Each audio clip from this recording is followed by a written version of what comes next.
मेरा भाई अकेले कमरे में आया। उसने हाथ मेरे पेट पर रखा और मैं साकित हो। आखिर असल में वो बस देख रहा था कहीं मुझे बुखार तो नहीं। हम ही सोच कर गुनाह में। मेरा नाम आयशा है। हम गरीब गांव के लोग हैं। एक छोटे से कच्चे मकान में रहते हैं। घर में हम 5 बहन भाई हैं, मगर अक्सर हालात ऐसे बनते कि मैं और मेरा भाई ही कमरे में अकेले रह जाते।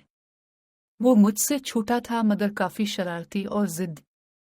गांव वाले हमें बार बार घूरते, बातें बनाते और कहने लगे, ये दोनों अक्सर अकेले क्यों रहते हैं। शक की निगाह से देखा जाने लगा। मुझे भी कई बार लगा कि कहीं मेरा भाई कोई ऐसी हरकत न कर दे जिससे लाम। एक रात का वाकया है।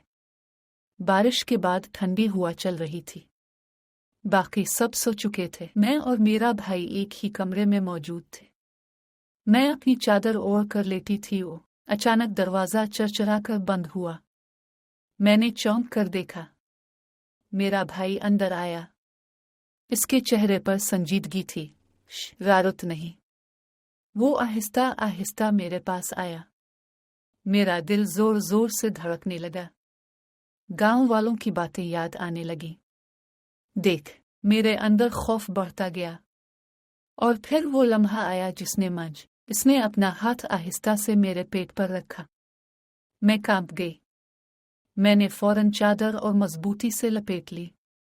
दिल में दुआ की काफ। मैं कुछ बोलती इससे पहले ही वो और करीब हुआ। इसकी नजरें मेरे चेहरे पर टिकी थी। मेरा सीन अनस रुकने लगा।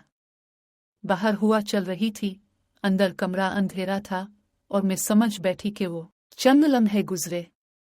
मेरा भाई आहिस्ता सीन, आपको बुखार तो नहीं? मैं हैरत से उसे देखने लगी। इसने अपनी छोटी सी हथेली से मेरे पेट, फिर माथे को छुआ और अम्मा कह रही थी अब सारा दिन कमजोर लग रही है, इसलिए मैं देखने। मेरी आंखों में आंसू आ गए। वो सच में सिर्फ मेरा बुखार चेक करने आ और मैंने अपने ही भाई के बारे में कैसे कैसे ख्याल कर लिए थे, सिर्फ दूसरों की बातों पर। जो लम्हा गुनाह लगा, असल में भाई की मासूमियत थी। वो सिर्फ देख रहा था कि कहीं बहन बे। हम अक्सर दूसरों पर शक करके गुनाह कमा लेते हैं। हकीकत जानने के बाद एहसास होता है गुनाह अमल में नहीं,